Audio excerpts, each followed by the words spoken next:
दोस्तों, क्या कभी आपने सोचा है कि नदियां हमेशा सीधी क्यों नहीं बहती, बल्कि टेढ़ी मेढ़ी रास्ते पर क्यों चलती हैं? चलिए इसे समझने की कोशिश करते हैं।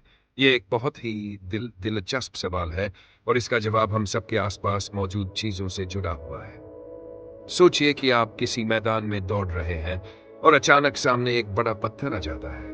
क्या आप पत्थर के ऊपर से कूद जाएंगे? नहीं, आप उसे घूमते हुए पार करेंगे। नदी भी ऐसा ही करती है। जब नदी के रास्ते में पहाड़, चट्टानें या ऊंची नीची जमीन आती है तो वह सीधे नहीं जाती। वह इन रुकावटों को पार करने के लिए रास्ता बदल लेती है और यही कारण है कि नदी का रास्ता टेढ़ा मेढ़ा हो जाता है। पानी हमेशा नीचे की ओर बहता है। जैसे जब आप एक गिलास पानी रखते हैं तो वह अपने आप नीचे बह जाता है। लेकिन सोचिए, अगर रास्ता ऊंचा नीचा हो तब पानी सीधा नहीं बह सकता और वह रास्ता बदलता है। नदी भी ऐसे ही बहती है। ढलान और रुकावटों के कारण उसका रास्ता घुमावदार बन जाता है।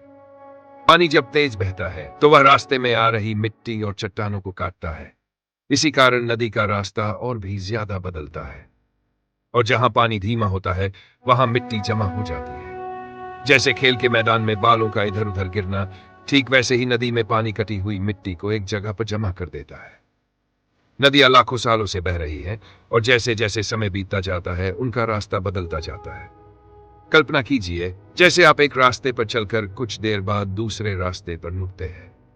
अगर यह प्रक्रिया बार बार हो तो रास्ता और भी घुमावदार बनता है। नदी भी यही करती है और समय के साथ उसका रास्ता बदलता जाता है। नदियों के रास्ते में चट्टानें, पेड़ और अन्य प्राकृतिक रुकावटें होती हैं।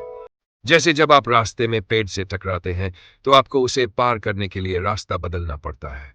वैसे ही नदियां भी इन रुकावटों को पार करती है और अपना रास्ता बदल लेती है। नदियां हमेशा टेढ़ी मेढ़ी होती है क्योंकि वन उनके रास्ते में पहाड़ और अन्य रुकावटें होती है।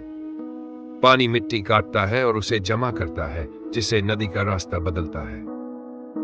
समय के साथ नदी का रास्ता और भी ज्यादा घुमावदार हो जाता है।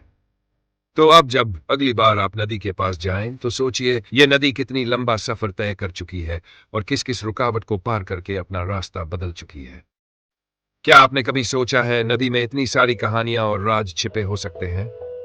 नदियां कभी भी सीधी नहीं बह सकती क्योंकि उनकी यात्रा हमेशा नई चुनौतियों और रास्तों के साथ होती है। धन्यवाद।